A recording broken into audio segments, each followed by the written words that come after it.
Hi, it's HardReset, and today I'll show you how to fix screen flickering or greenish tint on Motorola Edge 7e Pro.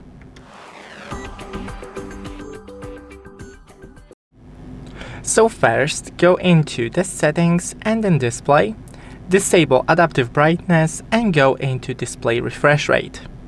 If you have a Hypersmooth or efficiency first option selected, try with the other one, or just use a smart and balanced. It's a seamless experience with moderate battery consumption up to 120 Hz.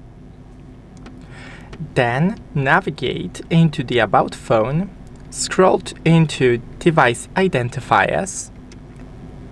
Right here, we should have a build number option.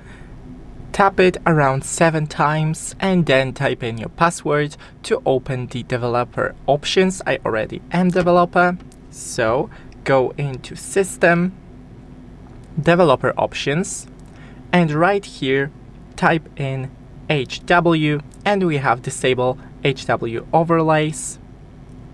It will scroll right here and it always use GPU for screen composing. Disable this option. And that's pretty much it. Thanks for watching. Don't forget to leave a like and see you in the next one.